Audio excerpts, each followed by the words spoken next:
नमस्कार साथियों, BBT channel में आपका स्वागत है। सुहृदेव भारतीय समाज पार्टी के प्रत्याशी एवं एनडीए के समर्थन से घोसी लोकसभा में चुनाव लड़ रहे डॉक्टर अरविंद राजभर के प्रचार में उत्तर प्रदेश के उप मुख्यमंत्री केशव प्रसाद मौर्य मऊ पहुंचे थे। मऊ में एक विशाल जनसभा को उन्होंने संबोधित किया। इस विशाल जनसभा में विपक्ष की बखिया उधेड़ दी केशव प्रसाद मौर्य ने। उन्होंने जनता से अपील किया कि डॉक्टर अरविंद राजभर को घोसी पार्लियामेंट से भारी बहुमत से जिताकर देश के प्रधानमंत्री श्री नरेंद्र मोदी जी के हाथों को मजबूत करें। आइए साथियों, केशव प्रसाद मौर्य जी ने जो ओजस्वी भाषण दिया है उसका कुछ अंश आपको सुनाते हैं। और मोदी जी कहते हैं, ना खाऊंगा ना खाने दूंगा, और जिसने भी मेरे देश को, मेरे गरीब को लूट करके खाया है, पाई पाई वसूल करके उन्हीं गरीबों की भलाई में लगा दूंगा। ये मेरे मोदी जी का संकल्प है। और उस संकल्प को सफल बनाने की, उस संकल्प को सफल बनाने की जिम्मेदारी आप सबके कंधे पर है। ये विरोधियों के पास जब कोई मुद्दा नहीं है तो कहते हैं कि अगर मोदी जी 400 सांसदों के साथ सरकार बना लेंगे तो संविधान खतरे में पड़ जाएगा। दुष्प्रचार कर रहे हैं कि नहीं कर रहे? बताओ, कर रहे हैं कि नहीं कर रहे?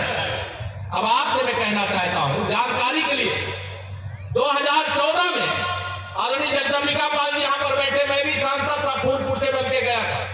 आदरणीय जगदम्बिका पाल जी भी सांसद बनकर के गए थे सिद्धार्थनगर से।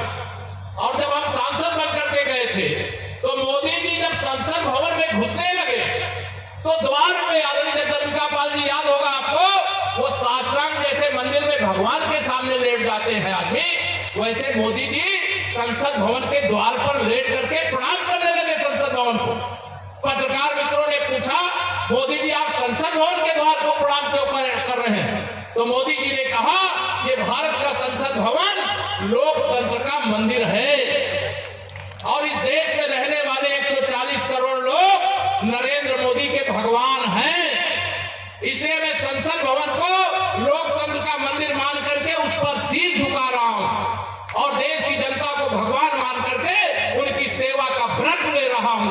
और बाबा साहब भीमराव अंबेडकर के संविधान पर हाथ रख करके जब उन्होंने शपथ लिया, उन्होंने कहा था, आज से मेरा धर्म ग्रंथ बाबा साहब भीमराव अंबेडकर का बनाया हुआ संविधान है। दुष्प्रचार करने वालों, कान खोल करके सुन लो। अब कोई इतना नादान नहीं है कि तुम्हारे झूठ को सही मान लेंगे। सब लोग जानते हैं तुम सत्ता के बिना बेचैन हो। सब लोग जानते हैं तुम पिछड़ी जाति के माननीय नरेंद्र मोदी को प्रधानमंत्री की कुर्सी पर बर्दाश्त नहीं कर पा रहे हो। सब लोग जानते हैं कि जिस प्रकार से माननीय नरेंद्र मोदी जी के नेतृत्व में सरकार बनने के बाद अयोध्या में रामलला का भव्य मंदिर बन करके तैयार हो गया है। तुम्हें बाबर की याद आ रही है, बाबरी मस्जिद की याद आ रही है।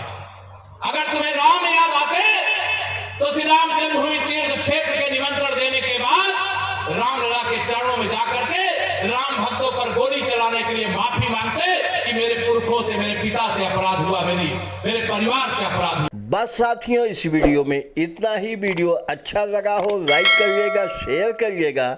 हमारे चैनल पे मेहमान हैं, पहली बार आए हैं, सब्सक्राइब अवश्य कर लीजिएगा। हम इस प्रकार का वीडियो बनाते रहते हैं। Thank you very much.